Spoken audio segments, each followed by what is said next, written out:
Scientists just tested one of the world's most mysterious artifacts, and what they found has left experts completely stumped. We're talking about the Shroud of Turin, that ancient cloth people believe wrapped Jesus after his death. And the latest evidence? It's breaking all the rules of physics. Let me show you why even skeptics are starting to reconsider everything. A 14-foot piece of ancient linen with the faint image of a crucified man imprinted on it. Front and back.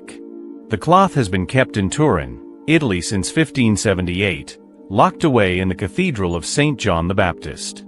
Only displayed a handful of times each century, and when it is, millions of people line up to see it. But the real question everyone wants answered is simple. Is this the actual cloth that wrapped Jesus Christ? Or is it just the greatest art forgery in history? Let's look at what science actually tells us.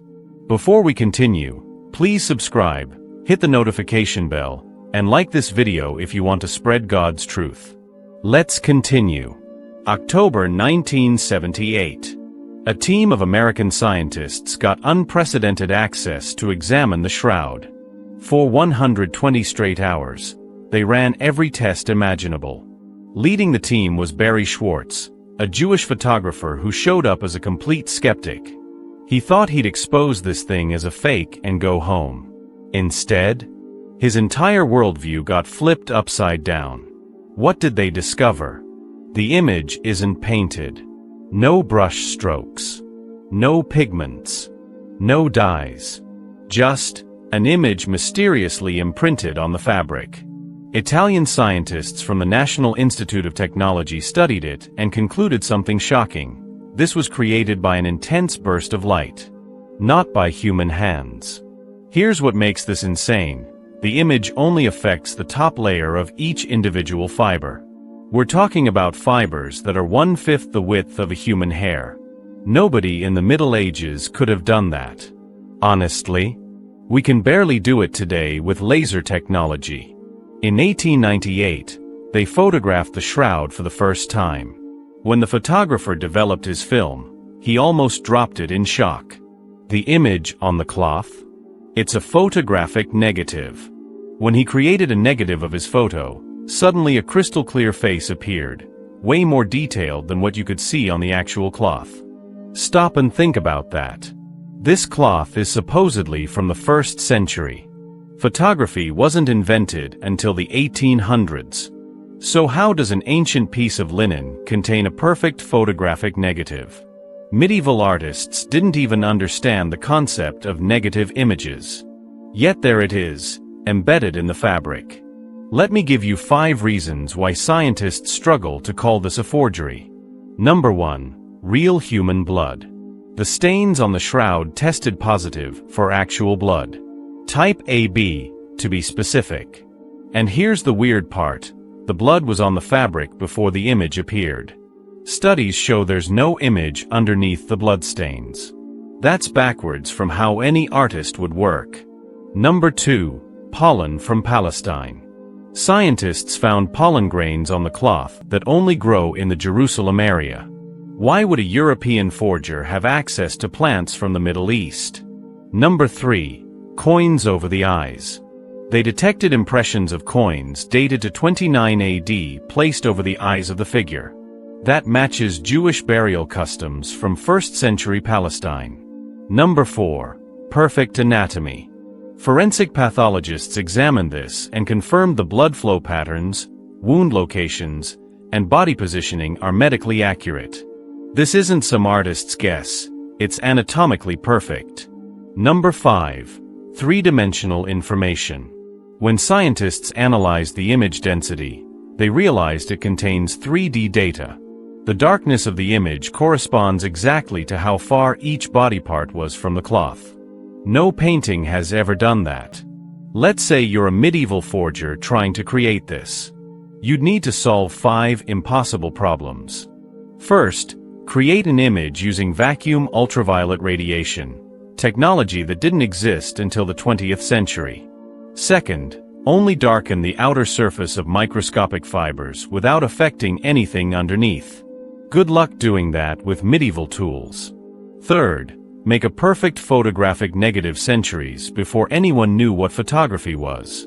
Fourth, embed three-dimensional spatial information into the image so accurately that computers can reconstruct the body's shape from it. Fifth, show both internal bone structure and external features of the hands in perfect anatomical proportion. Not one of these things was possible in medieval times. Actually, doing all five together would be difficult even with modern technology. So how did this image get here? Dr. John Jackson spent decades studying this. His conclusion? The only explanation that fits all the evidence is a massive burst of vacuum ultraviolet radiation. Imagine an intense flash of UV light emanating from the body itself. This flash only lasted a fraction of a second, but it was powerful enough to scorch the surface fibers of the cloth, creating the image we see. But here's where it gets really wild. Jackson's research suggests the body somehow became transparent during this event. Like, actually see-through. That's why we can see internal bone structure in the hands. Now, physics doesn't explain how a dead body could emit UV radiation or become transparent. Bodies just don't do that. So we're left with two options. Either there's some natural phenomenon we haven't discovered yet, or something beyond physics happened here. Jackson's theory aligns perfectly with the biblical description of the resurrection. St. Paul talks about the body being transformed from physical to spiritual, clothed in glory and power. What if that transformation involved the release of massive energy? What if the resurrection was literally a burst of light? Okay, but what about that 1988 carbon dating test that said the shroud was from the 1300s? Here's the thing, that test is highly disputed. Multiple scientists have pointed out problems with how the sample was taken.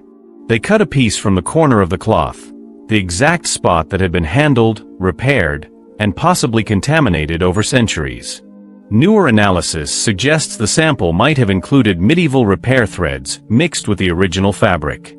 That would completely throw off the dating. Think of it like this. If you carbon dated a shirt that had a patched sleeve, and you only tested the patch, you get the wrong age for the shirt. Several researchers are calling for new carbon dating tests using proper sampling techniques from multiple locations on the cloth. The Vatican hasn't approved that yet, but the pressure is building. Let's connect the dots here. We have a burial cloth from 1st century Palestine. The material, the pollen, the coins, everything points to that specific time and place. The image shows a man who was scourged with a Roman flagrum, who wore a crown of thorns, who was crucified, who was stabbed in the side with a spear. That's not just any crucifixion. That's a specific crucifixion matching every detail from the gospel accounts of Jesus' death.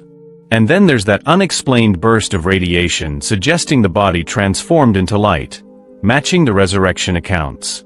If this cloth really is from 1st century Jerusalem, and it shows this specific crucifixion, and there's evidence of this transformation event, who else could it possibly be?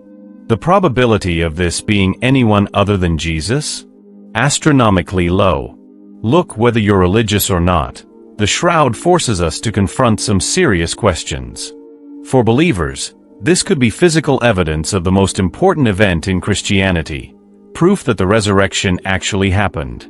For scientists, it's a puzzle that doesn't fit into our current understanding of physics and chemistry. That's both frustrating and exciting. For everyone else, it's a reminder that there are still mysteries in this world we can't explain. Not everything fits neatly into what we think we know. The shroud has survived fires, wars, and centuries of handling.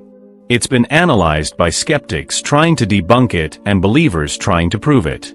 After all that, it still holds its secrets. The shroud is kept behind bulletproof glass in Turin's cathedral, guarded 24/7.